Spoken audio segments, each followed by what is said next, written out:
잠시 기도하겠습니다. 하나님, 은혜를 감사합니다. 오늘도 우리 주님께서 우리 소명교회를 기억하시고 우리 성도님들 주님 앞에 인도해 주시고 불러주심을 감사를 드립니다. 오늘 또 부족한 종 주님께서 단위에 세우셨습니다. 붙들어 주시고 또 은혜의 말씀, 하나님께서 꼭 들려주시고 싶은 말씀을 전하게 하여 주시옵소서. 예수님 이름으로 기도드리옵나이다. 아멘. 할렐루야.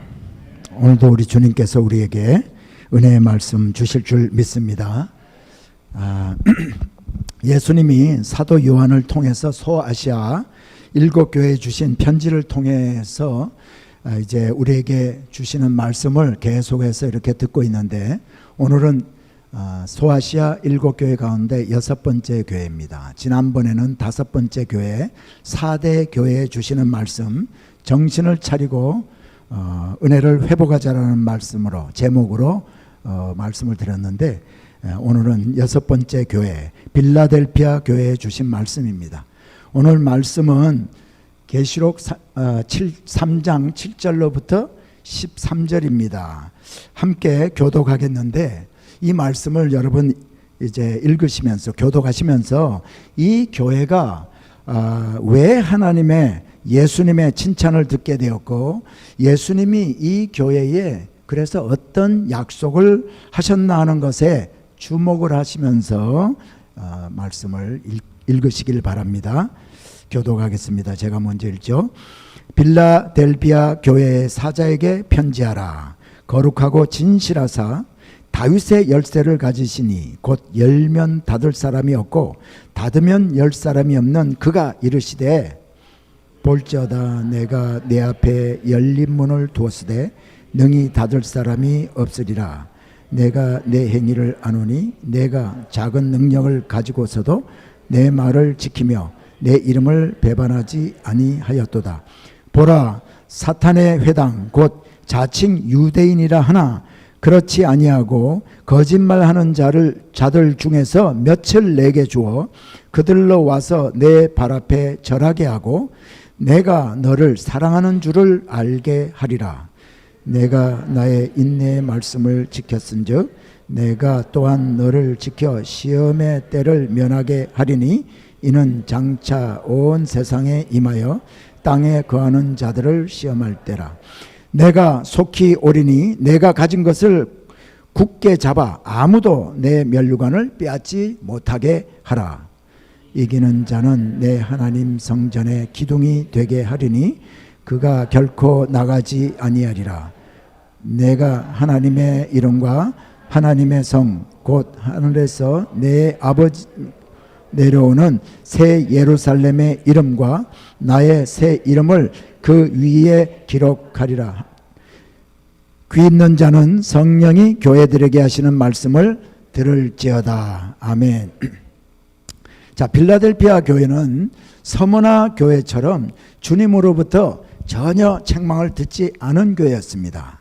여러분, 책망받지 아니하고 칭찬만 받은 교회니까 우리는 그 교회를 충성하는 교회다라고 말할 수 있습니다. 그래서 충성하는 교회가 받을 면류관이라는 제목으로 말씀을 증거합니다. 바로 여러분, 교회가 성도가 교회고 교회가 성도입니다. 그렇기 때문에 오늘 충성하는 교회가 받을 면류관이라는 말은 충성하는 성도가 받을 면류관이라는 말씀과 같은 말씀입니다. 자, 먼저 빌라델피아 교회가 빌라델피아라는 그 도시가 어떤 도시인가 먼저 알아보려고 합니다. 자, 빌라델피아는 사대로부터 약 동남쪽으로 한 25마일 정도 떨어져 있는 루디아라는 지방에 속한 도시였습니다. 빌라델피아라는 이 도시 이름은요, 형제사랑이라는 그런 뜻을 가지고 있는 단어입니다. 빌라델피아, 형제사랑. 자, 이 빌라델피아라는 도시는요, 주후 17년에 엄청난 큰 지진으로 완전히 도시가 파괴가 된 적이 있습니다. 그 후에 복구가 되었지만은 여러 번에 걸친 여진과 그리고 또 다른 지진으로 인해서 이 도시의 시민들은 자주 도시를 떠나면서 살아야 했습니다. 이런 이유 때문에 이 빌라델피아는 도시로도 성장을 하지 못했고 이 도시에 있었던 교회도 아주 작은 교회 수준을 벗어나지 못했습니다. 계시록을 기록할 이 당시에도 지진을 이미 여러 번 겪은 시민들과 교인들이요, 지진이 무서워서 그 주변 그 도시를 떠나서 주변 지역에 가가지고 오두막을 짓고 살기도 해야 했습니다. 자, 빌라델피아 교회는 이런 환경 가운데서도 주님으로부터 칭찬을 받는 그러한 교회였습니다. 소아시아 7교회 중에서 예수님이 어쩌면 가장 믿고 무엇이든지 맡길 수 있는 그러한 교회가 바로 이 빌라델피아 교회였을 것입니다. 이 교회가 주님으로부터 왜 책망받지 아니하고 축복의 그 약속을 받을 수 있는 교회가 되었을까요? 이 교회에 유능한 성도들이 많아서 큰 일을 많이 했기 때문은 아닌 것 같습니다. 예수님은 이 빌라델피아 교회에도 내가 내 행위를 아노니 하셨습니다. 예수님이 여러분 내 행위를 안다고 하시면은 여러분은 어떤 생각이 들 것 같습니까? 여러분의 마음이 어떨 것 같습니까? 예수님이 내 행위를 안다고? 이거 큰일 났네. 어쩌면 좋지? 여러분 이렇게 생각하는 분들도 있을 수 있습니다. 그와 반대로 예수님이 나의 행위를 아신다는 그 말에 감격의 눈물을 흘리면서 오히려 위로받는 그런 성도님들도 있을 수 있습니다. 여러분 주님이 책망하시고 회개하라고 하시는 교회에는요, 예수님이 촛대를 옮기겠다고 하셨고 속히 가서 내 입에 검으로 싸우시겠다고도 하셨고 각 사람의 행위대로 갚아주시겠다고도 하셨습니다. 도둑같이 이르시겠다라고도 하셨고 내 입에서 너를 토하여 내치겠다고도 하셨습니다. 여러분 예수를 믿는다고 하면서 은밀히 각종 불법을 행하면서 살던 사람에게는요, 예수님이 내 행위를 안다고 할 때 그것은 바로 두려움을 주는 말씀입니다. 그러나 빌라델피아 교회 성도들처럼 비록 많은 일은 하지 못하고 큰 사역을 하지 못했다 할지라도 예수님의 흔적을 드러내면서 살고 또 말씀대로 살고자 애를 쓴 성도들은 그 말이 엄청난 감격을 부어주었을 것입니다. 이 빌라델피아 교회가 어떤 교회인지 8절 하반절을 보면 알 수 있습니다. 내가 작은 능력을 가지고서도 내 말을 지키며 내 이름을 배반하지 아니하였도다. 이 교회는 작은 능력을 가진 교회였습니다. 작은 능력을 가졌다는 것은 자기들의 힘으로 할 수 있는 것이 별로 없었다는 것입니다. 교인들의 수도 적었을 것입니다. 아마 교인들의 사회적인 지위가 낮은 사람들이 모인 그런 교회였을 것입니다. 경제적으로도 부유하지 않은 사람들이 모인 그런 교회였을 것입니다. 사회적으로 보면은 연약하고 보잘것없는 그러한 교회였지만 이 교회는 예수 믿는 사람들에게 불이익을 주고 핍박하는 그런 환경 가운데서도 주님의 말씀을 지킨 교회였습니다. 그래서 그들은 로마 황제의 그 제단 앞에 절하지도 않았습니다. 예수를 부인하기만 하면 불이익을 당하지 않아도 되고 환난을 당하지 않아도 되었습니다. 그러나 이 빌라델피아 성도들은 불이익을 당하면서도 예수의 이름을 배반하지 않았다라고 예수님이 말씀하고 계십니다. 내가 작은 능력을 가지고서도 내 말을 지키며 내 이름을 배반하지 아니하였도다. 여러분 오늘날 우리들은 이 초대교회 성도들이 당했던 그러한 고난을 당하지 않습니다.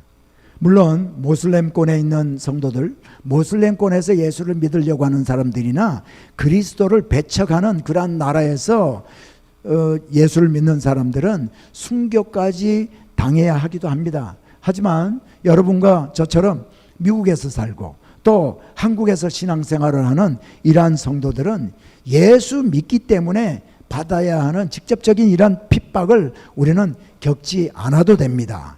그러나 여러분 오늘날 우리들이 나만을 위한 삶을 살고 내 가족만을 위한 삶을 산다면 그것이 바로 예수님을 부인하는 삶을 사는 것이나 같습니다. 예수님을 부인하지 않는 삶이란 예수님의 제자로 사는 삶을 말합니다. 예수님이 제자들에게 누구든지 나를 따라오려거든 자기를 부인하고 자기 십자가를 지고 나를 따를 것이니라 했습니다. 그러므로 나를 부인하고 우리에게 주어진 그 십자가를 질 때 주님의 제자로서의 삶을 사는 것이 됩니다. 예수님의 제자가 된다는 것은 예수님의 말씀을 따라 사는 것입니다. 그런데 예수님의 말씀대로 살려면 가장 먼저 요구되는 것이 뭔가? 인내입니다. 인내하지 않으면 결코 예수님의 말씀을 지키면서 살 수가 없습니다. 그래서 예수님은 빌라델피아 교회에 내가 나의 인내의 말씀을 지켰은즉 하시면서 축복의 약속을 하시는 것입니다. 그런 빌라델피아 교회에 예수님이 어떤 모습으로 찾아오셨습니까? 거룩하고 진실하사 다윗의 열쇠를 가지시니 곧 열면 닫을 사람이 없고 닫으면 열 사람이 없는 분의 모습으로 찾아오셨습니다. 교회에 찾아오시는 예수님의 모습은 그 교회가 어떤 교회인가를 알 수 있게 합니다. 책망받고 심판받아 마땅한 교회에 주님이 찾아오실 때는요, 눈이 불꽃 같고 발이 주석 같으신 하나님의 아들로 오셨고요, 이미 죽어있는 교회, 4대 교회처럼 이미 죽어있는 교회에 오실 때는요, 생명이신 7 영을 가지신 분으로 찾아오셨습니다. 빌라델피아 교회는 참되시고 진실하신 그러한 분으로 찾아오셨습니다. 그리고 주님은 다윗의 열쇠를 가지신 분으로 오셨습니다. 다윗의 열쇠라고 하는 것이 무엇입니까? 다윗의 열쇠는요, 이 말은 이사야서 22장 22절에 나오는 말씀입니다. 원래 히스기야 왕의 그 왕궁의 국고를 맡은 사람이 누구였냐면 셈나라는 사람이었는데, 이 셈나라는 사람을 히스기야 왕이 그 자리에서 쫓아내고 힐기야의 아들 엘리야김에게 다윗의 열쇠를 맡겼다는 그런 말이 이사야서 22장에 나옵니다. 이사야서 22장 20절로부터 23절까지 제가 한번 읽어드리겠습니다. 그날에 내가 힐기야의 아들 내 종 엘리야김을 불러 내 옷을 그에게 입히며 내 띠를 그에게 띄워 힘있게 하고 내 정권을 그의 손에 맡기리니 그가 예루살렘 주민과 유다의 집의 아버지가 될 것이며 내가 또 다윗의 집의 열쇠를 그의 어깨에 두리니 그가 열면 닫을 자가 없겠고 닫으면 열 자가 없으리라. 엘리야김이 가진 다윗의 열쇠는요, 히스기야 왕이 소유하고 있는 모든 국고를 관리할 수 있는 그러한 권한을 의미합니다. 그런데 엘리야김 이외에 어떤 사람도 그 히스기야 왕의 국고의 문을 열고 닫고 할 수가 없는 것이죠. 그런데 오늘 본문에 예수님이 가지신 다윗의 열쇠를 가지고 지금 예수님이 오신다고 말씀을 하시는데, 그 다윗의 열쇠는 하나님 나라의 모든 것을 관리할 수 있는 권한을 예수님이 가지고 있다는 것을 의미를 합니다. 그러므로 다윗의 열쇠를 가지신 예수님이 하늘 문을 열고 축복하면 그 축복이 그대로 임하고, 또 그리고 그 예수님께서 그 문을 닫으시면은, 하늘 문을 닫으시면은 어떤 사람도 축복을 주거나 받을 수 없다는 겁니다. 빌라델피아 교회는 그런 축복권을 가지신 예수님, 그러한 예수님이 찾아오셔서 몇 가지 약속을 해 주십니다.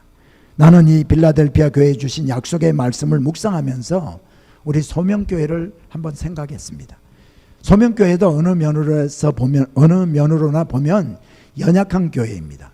코로나19를 겪으면서 더욱 이렇게 연약해졌습니다. 우리 담임 목사님 이광욱 목사님도 육신적으로 약해져서 회복을 해야 될 그런 상황에 놓여 있습니다. 수적으로도 보니까 제가 몇 년 전에 왔을 때보다도 수적으로도 우리 소명교회가 많이 위축되어 있습니다.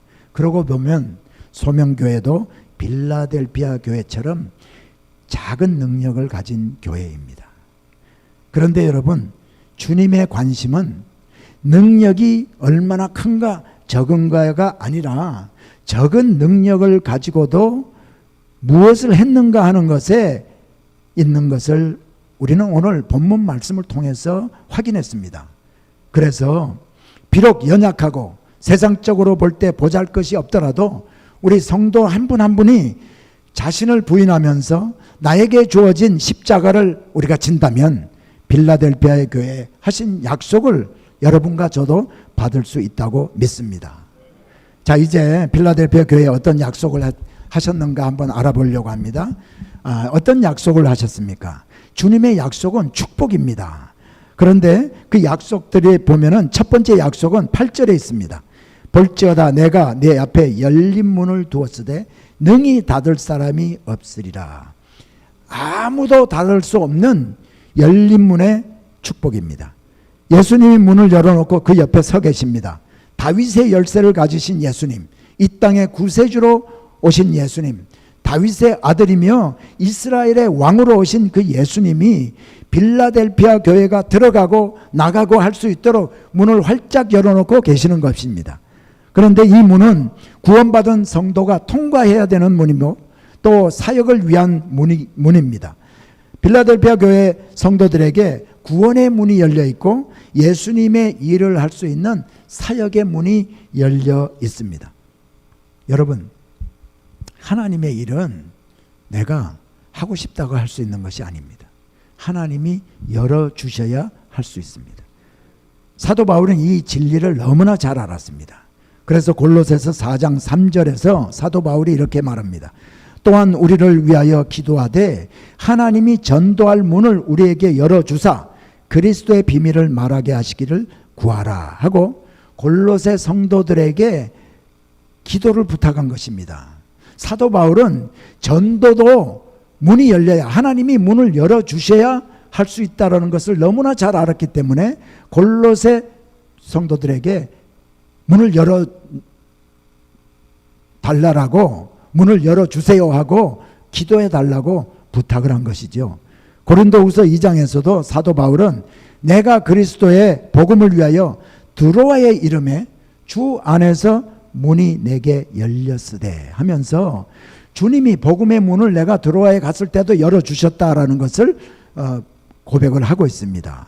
사도행전에 기록이 되어 있죠. 여러분, 고린도후서에 기록이 되어 있습니다. 그리고 또 사도 바울이 1차 전도 여행을 마치고 돌아와서 예루살렘 교회에 와서 선교 보고를 한 것을 누가가 이렇게 기록을 하고 있습니다.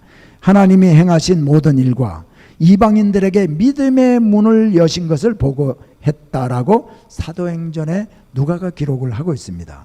여러분, 우리가 복음을 전합니다. 복음을 전해서 사람들이 그 복음을 듣고 예수 그리스도를 영접하기도 합니다. 그런데 사람들이 복음을 들었을 때 그 예수 그리스도를 구세주로 영접하는 것도 하나님께서 그 문을, 믿음의 문을 열어주셔야 그 복음을 듣고 그리스도를 영접할 수 있다는 겁니다. 우리 모든 성도님들이 예수 믿고 복음을 듣고 예수를 믿게 됐습니다. 그리스도를 구세주로 영접하셨습니다. 그것도 우리의 힘으로 한 것이 아니라 하나님께서 우리의 마음 문을 열어주셔서, 믿음의 문을 열어주셔서 예수 그리스도를 영접하게 된 줄 믿습니다.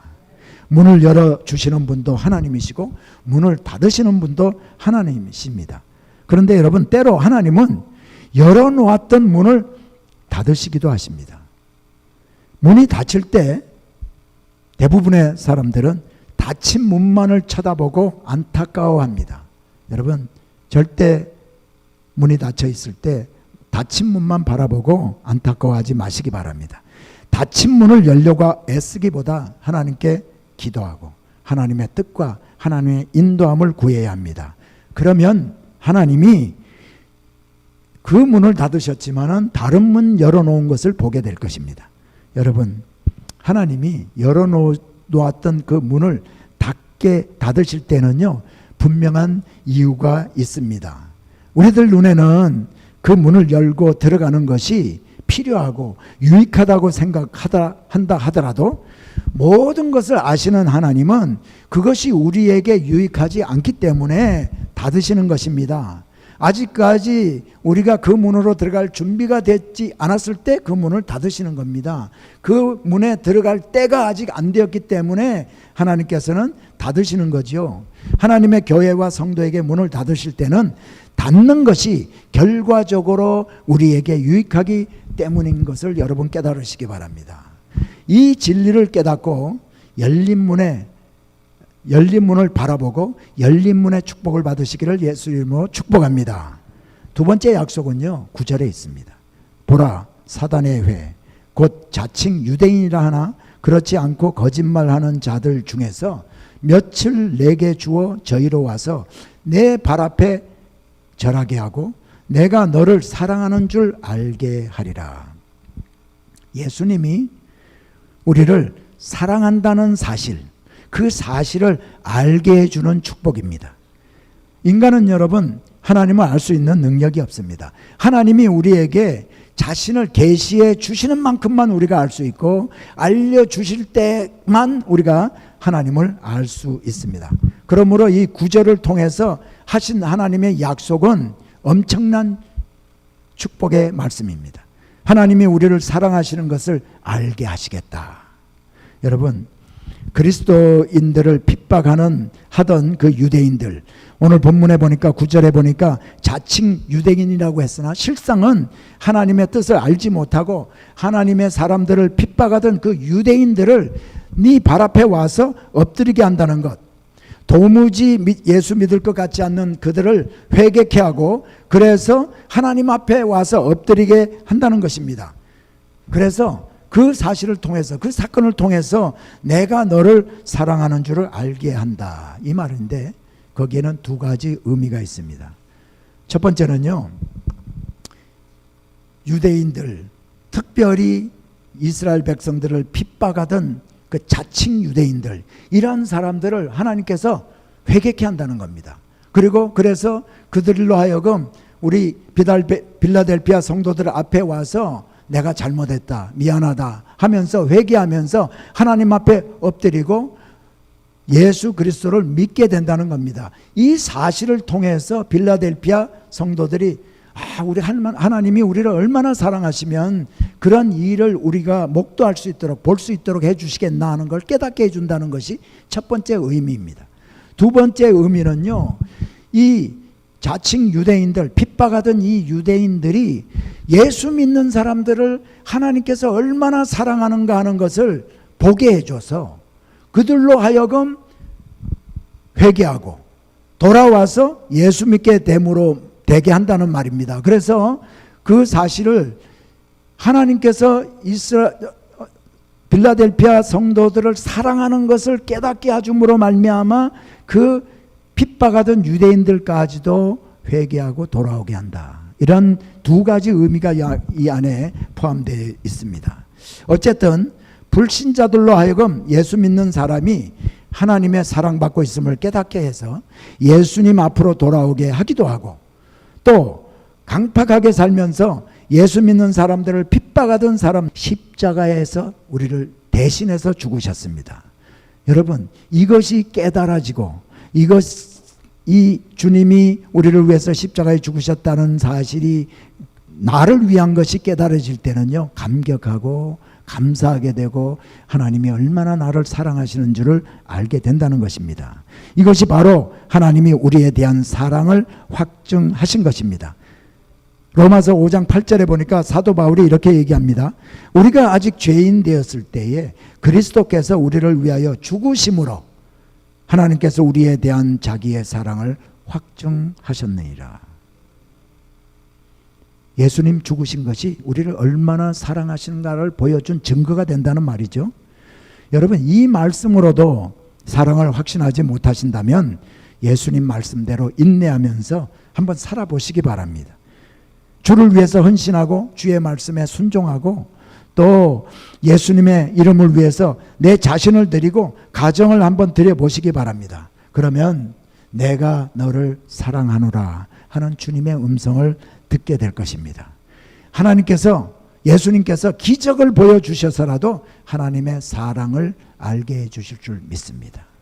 이것이 오늘 우리에게 주시는 약속의 말씀입니다.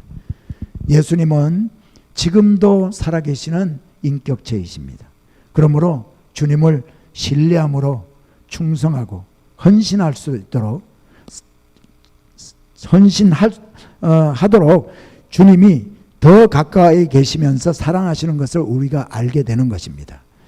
그리고 여러분, 용서하지 못할 사람들을 용서해 보시기 바랍니다. 우리를 괴롭히고 복음을 거부하던 자들이 우리에게 감사하면서 무릎을 꿇는 것을 경험하게도 하실 것입니다.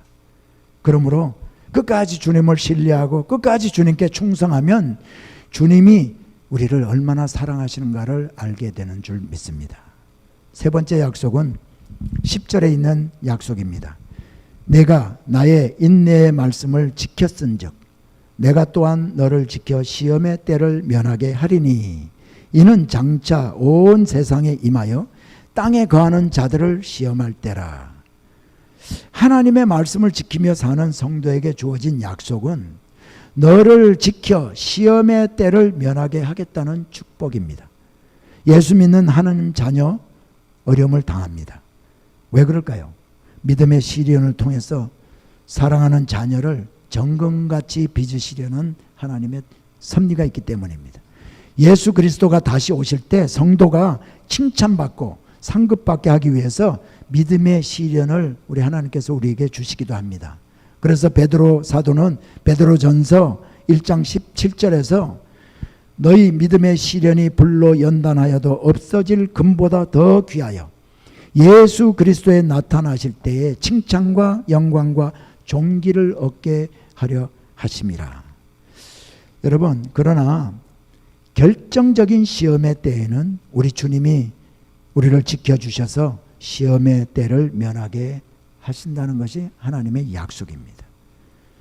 그러므로 여러분, 혹시 여러분 가운데 어려움을 겪고 있는 분 계십니까? 믿음의 연단임을 기억하고 잘 견디고 인내하시기 바랍니다. 우리가 평소에 겪었던 그러한 고난이 정작 큰 위기 때에 우리를 지켜주시는 줄 믿습니다. 10절을 한번 보세요. 하나님의 말씀을 어떻게 말씀하고 있는지 인내의 말씀이라고 했습니다. 인내의 말씀. 말씀의 약속을 받으려면 끝까지 인내해야 한다는 겁니다. 끝까지 인내하며 말씀을 지키는 자에게는 모든 사람들이 다 무서운 시험을 겪을 때 그 시험을 면하게 하시는 축복이 약속이 되어 있습니다. 이는 장차 온 세상에 임하여 땅에 거하는 자들을 시험할 때라. 여러분, 이 시험할 때에 대해서 여러 가지 해석이 있습니다. 그러나 마지막 때에 관한 많은 말씀이 성경에 기록되어 있는데 그 말씀, 여기저기에 있는 마지막 때에 관한 말씀을 전부 종합적으로 연구를 해볼 때 이 오늘 계시록에서 말씀하시는 이 때는 바로 세상 마지막 때, 온 세상이 겪게 될 한 번도 경험해 보지 않은 그 계시록에 기록된 7년 대환란의 때를 말합니다.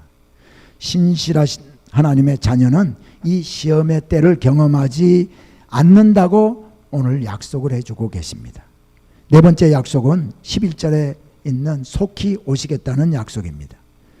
예수님은 에베소 교회, 버가모 교회, 사대 교회에도 속히 오시겠다고 하셨습니다. 그런데 예수님은 그들에게 오셔서 촛대를 옮기시겠다고 하셨고 내 입의 검으로 싸우시겠다고도 하셨고 도적같이 이르시겠다고도 하셨습니다. 그들은 예수님을 심판주로 만나야 할 것입니다. 그런데 오늘 빌라델피아 교회에 오신 주님은 고난의 시간 종식을 의미합니다. 더 이상 고통도 없고 눈물도 없고 시름도 없는 환희의 순간을 의미합니다. 여러분, 믿음을 지키며 주님께 충성하는 교회는요, 그래서 속히 오신 주님이 면류관을 주신다고 약속하셨습니다. 그러므로 믿음을 지키는, 그래서 주님께 충성하는 성도는 면류관을 받게 됩니다. 운동 경기에서 승리하는 그 선수에게만 주어지는 그 월계관이 주어질 겁니다. 여러분, 송기정 선수가 올림픽에 나가서 받은 월계관이 바로 그 월계관입니다. 그런데요, 그 월계관, 썩어질 월계관이 아니라 우리는 영원히 시들지 아니하는 영광의 관, 그 면류관을 받게 될 줄 믿습니다. 사도 바울은 죽음을 앞둔 직전에 로마 감옥에서 이제 곧 순교를 당할 것이라는 것을 알고 있던 사도 바울이 디모데에게 쓴 편지 디모데 후서에서 이렇게 얘기하고 있습니다. 내가 선한 싸움을 싸우고 나의 달려갈 길을 마치고 믿음을 지켰으니 이제 후로는 나를 위하여 의의 면류관이 예비되었으므로 주 곧 의로우신 재판장이 그날에 내게 주실 것이니 내게만 아니라 주의 나타나심을 사모하는 모든 자에게니라 했습니다. 여러분, 얼마나 멋있는 고백입니까? 내가 선한 싸움을 싸우고 나의 달려갈 길을 마치고 믿음을 지켰다. 이런 고백이 있는 성도에게 의의 면류관이 예비되어 있습니다. 사도 바울 자신만이 아니라 주님 오실 날을 사모하는 모든 자에게 이 의의 면류관이 주어진다고 했습니다. 여러분, 예수님께 책망받을 자들이 주님 오시기를 사모하겠습니까? 아니죠. 인내의 말씀을 지키며 말과 행위로 주님을 시인하며 사는 성도들이 주님이 오시기를 사모하고 또 이 세상을 떠날 때도 주님 만날 것을 간절히 사모하면서 가족과 헤어지지 않겠습니까? 그런 성도에게 의의 면류관이 주어지게 됩니다. 그래서 예수님은 빌라델피아 교회와 성도에게 본문 11절에서 내가 가진 것을 굳게 잡아 아무나 내 면류관을 빼앗지 못하게 하라 하셨습니다. 이 빌라델피아 성도들이 가진 것, 굳게 붙들어야 할 것, 그것이 무엇이겠습니까? 하나님의 인내의 말씀입니다. 오랫동안 기다려야만 말씀의 결실을 보게 되는 그 인내의 말씀입니다. 여러분, 우리는 구원받은 성도들입니다. 이미 예수 믿고 구원받은 하나님의 자녀들입니다. 그러나 구원이 우리에게 가시적으로 이루어지는 것은 주님이 다시 오실 때입니다. 그리고 우리가 이 세상을 떠나게 될 때입니다. 그때 우리가 면류관을 이제 받게 될 텐데 그때까지 우리를 위해서 예비된 면류관을 빼앗기지 않도록 인내의 말씀을 굳게 붙들라고 예수님이 우리에게 오늘 권면하고 계십니다. 가진 것, 받은 것 굳게 잡아서 면류관 받는 여러분 되시기를 예수 이름으로 축복합니다. 다섯 번째는 12절 말씀입니다. 12절. 계시록 3장 12절입니다. 이기는 자는 내 하나님 성전에 기둥이 되게 하리니 그가 결코 다시 나가지 아니하리라. 내가 하나님의 이름과 하나님의 성 곧 하늘에서 내 하나님께로부터 내려오는 새 예루살렘의 이름과 나의 새 이름을 그의 위에 기록하리라. 충성하는 성도에게 보장된 약속은 성전의 기둥이 되게 하겠다는 축복의 약속입니다. 여러분, 기둥은 건물에 없어서는 안 되는 구조물입니다. 기둥이 없으면 지붕을 덮을 수가 없습니다. 빌라델피아 성도들은요, 유대인 회당에서 쫓겨나는 것을 여러 번 경험했던 그런 사람들입니다. 그런데 그들에게 예수님이 성전의 기둥이 되리라 했습니다. 절대로 더 이상 쫓겨나지 않겠다는 거죠. 눈물이 나도록 고마운 약속의 말씀입니다. 분명히 성도가 성전의 기둥이 된다는 것은 비유적인 표현입니다. 기둥이 없으면 건물이 설 수 없는 것처럼 하나님 나라에 꼭 있어야 될 그러한 사람이 되게 하겠다는 약속입니다. 다시 말하면 새 예루살렘에 가서 살게 될 성도들을 성전의 기둥으로 표현하고 있는 것이죠. 결코 나가지 아니하리라. 요한복음 14장 3절에 보면 예수님은 십자가에 달리시기 전날 밤 제자들에게 이렇게 말씀하십니다. 가서 너희를 위하여 거처를 예비하면 내가 다시 와서 너희를 내게로 영접하여 나 있는 곳에 너희도 있게 하리라. 예수님이 지금도 우리를 위해서 처소를 준비하고 계시는데 그것이 새 예루살렘, 하늘나라, 천국입니다. 거기에 우리가 영원히 거하게 될 곳이 바로 이 새 예루살렘입니다. 예수님은 끝까지 이기는 자에게 하나님의 이름과 하나님의 성, 곧 하늘에서 내 하나님께로부터 내려오는 새 예루살렘의 이름과 나의 이름을 기록하리라 하셨습니다. 그냥 예수님이 너는 내 것이다 하면서 이름 하나만 새겨주셔도 될 텐데 삼중으로 하나님의 이름, 새 예루살렘의 이름, 나의 이름을 기록하시겠다고 삼중으로 보장을 해주시고 있는 것입니다. 할렐루야. 사랑하는 여러분, 이제 오늘 말씀을 맺으려고 합니다. 믿음 생활을 하면서 또 인생을 살아가는 동안 우리는 앞이 꽉 막힌 그런 문을 만날 때가 있습니다. 직장을 아마 잃었을 때가 그럴 때일 것입니다. 사업이 부진할 때 우리는 막힌 담을 경험합니다. 다른 사람이 걸리지 않는데 나만 그런 질병에 걸릴 때 우리는 막힌 문을 느낍니다. 다른 사람은 다 가지고 있는데 나만 가지고 있지 않다고 느꼈을 때 그때 우리는 닫힌 문을 경험합니다. 하나님의 말씀에 순종하며 살았는데 앞이 보이지 아니하고 힘든 일만 생기고 문이 닫혀 있을 때가 있습니다. 여러분, 그럴 때일수록 하나님의 신실함을 믿으시기를 바랍니다. 우리에게 기회의 문을 열어주시는 분도 하나님이시고 문을 닫게 하시는 분도 하나님이심을 믿으시기 바랍니다. 우리는 다윗의 열쇠를 가지신 주님의 통치 아래에 있습니다. 알렉산더 그라함 벨이라는 사람이 이렇게 말한 적이 있습니다. 한쪽 문이 닫히면 다른 한쪽 문이 열립니다. 그러나 우리는 닫힌 문만을 너무나 오랫동안 주시하면서 애석해하고 안타까워합니다. 그래서 우리에게 열려져 있는 다른 문을 우리는 보지 못합니다. 그렇습니다, 여러분. 예수님은 충성하는 성도들에게 열린 문의 축복을 약속하셨습니다. 구원의 열쇠를 가지신 주님이 인도하는 구원의 문과 사역의 문이 오늘도 열려 있습니다. 열린 문을 바라보고 그리로 들어갈 수 있기를 축복합니다. 그리고 우리가 어려움을 당할 때에도 주님이, 우리 예수님이 우리를 사랑하고 계시는 것을 말씀해 주고 있습니다. 여러분, 오늘날 우리가 주님이 나를 사랑하고 있다는 것이 얼마나 축복된 말씀인지 모릅니다. 그걸 깨닫고 사는 것이 얼마나 큰 능력을 행해 주는지 모릅니다. 우리가 어느 날 갑자기 얼마 살지 못한다는 그러한 치명적인 질병에 걸렸다고 합시다. 그 질병에 걸린 것이 문제가 아니라 그 질병에 걸렸다는 사실을 알고 우리가 절망하는 것이 더 문제 아니겠습니까? 그러나 주님이 우리를 끝까지 지금도 사랑하고 계신다는 그 사랑을 알고 그 주님을 붙든다면 그 우리가 당하고 있는 이 어려움, 그 어려움을 능히 극복하고 천성을 바라보면서 살 수 있게 되는 줄 믿습니다.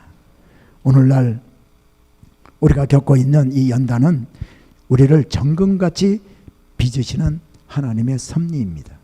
결정적인 시험의 때가 세상에 오게 될 텐데 그때 우리는 그 시험의 때를 면하게 해 주실 것입니다. 우리 주님이 우리를 위해 예비하신 처소에 산돌로서 기둥으로서 주님과 영원히 살게 될 그날을 소망으로 두고 오늘도 인내의 말씀을 지킴으로 우리에게 예비된 면류관을 끝까지 이렇게 받게 되기를 예수 이름으로 축복합니다. 이제 우리가 주님 다시 오실 때까지 찬양을 먼저 우리가 함께 부르겠습니다. 찬양을 부르고 우리가 잠시 기도하는 시간을 갖겠습니다.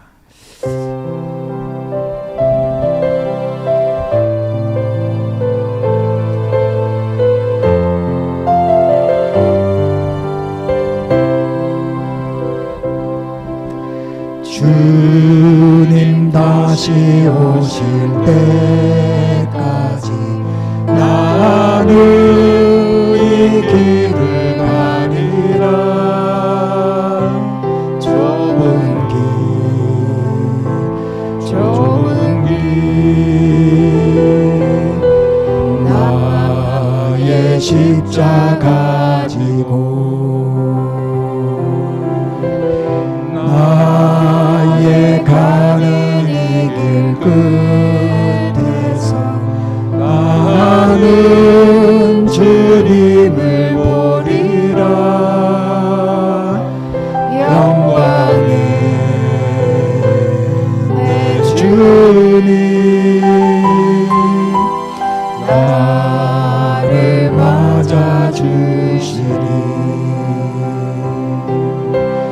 주님 다시 오실 때까지 나는 일어나 달려가리라. 주의 영광 온 땅 덮을 때 나는 일어나 노래하리. 내 사모하는 주님 온 세상 구주시오. 내 사모하는 주님 영광의 왕이시라. 주님 다시 오실 때까지 나는 이 길을 가리라. 좁은 문 좁은 길 나의 십자가 지고 나의 가는 이 길 끝에서 나는 주님을 보리라. 영광의 내 주님 나를 맞아주시리. 주님 다시 오실 때까지 나는 일어나 달려가리라. 주의 영광 온 땅 덮을 때 나는 일어나 노래하리. 내 사모하는 주님 온 세상 구주시라. 내 사모하는 주님 영광의 왕이시라. 내 사모하는 주님 사모하는 주님 온 세상 구주시라. 내 사모하는 주님 영광의 왕이시라. 내 사모하는 주님 내 사모하는 주님 온 세상 구주시라. 내 사모하는 주님 영광의 왕이시라.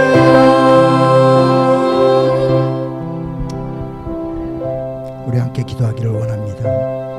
사랑하는 성도 여러분, 없는 가운데 부족한 중에서도 하나님의 말씀을 지키며 주님을 시인하는 삶을 사는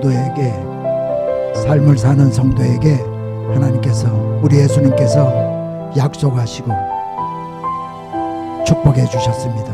열린 문에 축복을 해주시고 주님의 사랑을 깨닫게 되는 약속을 해주셨습니다.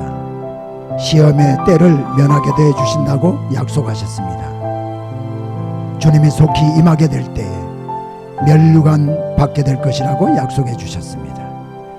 그리고 우리가 가서 주님과 함께 영원히 살게 될 새 예루살렘의 그 성전의 기둥이 되게 하겠다는 약속도 우리에게 주셨습니다. 결국 이 모든 약속은 말씀을 지키며 사는 성도, 주님을 부인하지 않고 우리의 삶 가운데서 주님을 시인하는 성도에게 주신 약속입니다. 오늘 우리가 기도하면서 주님, 말씀을 지키며 살도록 우리에게 힘을 주시고 능력을 주시옵소서. 그리고 주님 부인하지 않고 내 삶을 통해서 주님을 인정하는 삶을 살게 해주세요. 그리고 말씀이 나에게 이루어질 때까지 인내하며 살게 해주세요 하고 우리 한번 자기 목소리로 기도하겠습니다. 하나님 은혜를 감사합니다. 필라델피아 교회에 주신 이 약속의 말씀이 우리 소명교회 성도들에게 이루어지기를 원합니다. 그래서 우리 성도님들이 정말 이 미국에서 사는 동안에 말씀을 지키며 살게 해주시기를 원합니다. 하나님의 말씀 붙들고 살게 해주시기를 원합니다. 믿음으로 그 말씀을 붙들고 살게 도와주시기를 원합니다. 그리고 말과 행동으로 주님을 부인하지 않는 삶을 살도록 인도해 주시기를 원합니다. 우리의 삶에서 주님을 인정하며 살게 도와주시기를 원합니다. 그리고 그 말씀이 우리에게 온전히 이루어질 때까지 우리가 실족하지 아니하고 우리의 마음이 중심이 흔들리지 아니하고 주님을 바라보며 천성을 바라보며 멸류관을 바라보며 우리가 인내하며 살게 도와주시기를 원합니다. 그래서 우리 모두가 필라델피아 성도들에게 주신 열린 문의 축복을 아버지 하나님여 받게 해주시고 주님이 우리를 그토록 사랑하고 계시는 것을 깨닫게 해주시고 우리가 마지막 때의 시험의 때를 면할 수 있도록 하나님 그 약속의 말씀이 우리에게 온전히 이루어지게 도와주시기를 원합니다. 멸류관을 받는 우리 모두가 되게 도와주시고 그래서 아버지 하나님이 소명교회가 아버지 하나님여 이 지역에 그리고 또 전 세계에 복음을 전하며 또 주님께서 주신 그 사명을 아버지 감당하는 그런 교회가 되도록 하나님 축복하시고 우리 성도님 한 사람 한 사람 인도해 주시기를 원합니다. 하나님 오늘 필라델피아 교회에 주신 약속의 말씀들이 우리 소명교회 성도들에게 이루어지기를 원합니다. 오늘도 유튜브로 방송을 예배를 함께 드리는 모든 성도들의 삶에 이러한 주님의 약속의 그런 말씀이 이루어질 수 있도록 하나님 도와주시옵소서. 우리가 이제 다시 한번 주님을 바라보며 하나님의 말씀을 지키며 살기를 원합니다. 주님 우리와 함께 해주시고 이 말씀대로 살도록 능력도 허락해 주시옵소서. 우리의 말과 행동이 주님을 부인하지 아니하고 주님을 어디서나 인정하는 그런 삶을 살게 도와주시기를 원합니다. 말씀이 우리에게 이루어지지 않을 때에도 우리가 포기하지 아니하고 그 인내의 말씀을 끝까지 붙들므로 말미암아 약속의 말씀이 성취되는 것을 경험할 수 있도록 축복해 주시옵소서. 그래서 우리 소명교회가 하나님께서 주신 이 소명을 아버지 하나님께 깨닫고 그 소명을 붙들고 전 세계에 예수 그리스도의 복음을 전하는 그러한 놀라운 교회로 축복해 주시옵소서. 그러한 날이 우리에게 올 것을 믿습니다. 주님께서 그러한 우리의 아버지 소원을 기도의 제목을 이루어 주실 것을 믿습니다. 그리고 오늘 우리 성도님들이 주님 앞에 나올 때에 빈손 들고 나오지 않게 하심을 감사합니다. 코로나19 가운데서도 대면 예배에 주님 만나기를 소원하는 그런 마음 가지고 나오면서 또 주님께서 주신 축복의 일부를 선별해서 또 주님 앞에 이렇게 드리게 하심을 감사합니다. 11조로 또 감사헌금으로 성교헌금으로 여러 가지 제목으로 이렇게 드린 우리 성도님들의 삶과 그 가정 그 또 기업을 축복해 주셔서 더 많은 물질로 하나님 앞에 섬길 수 있도록 도와주시기를 원합니다. 그리고 이 물질이 쓰여지는 곳에 하나님이 일일이 간섭해 주셔서 많은 영혼을 거두는 또 열매를 거두는 물질이 되게 하시고 하나님이 영광 받으시는 물질이 되도록 축복하여 주시옵소서. 예수 그리스도 이름으로 기도드리옵나이다. 아멘.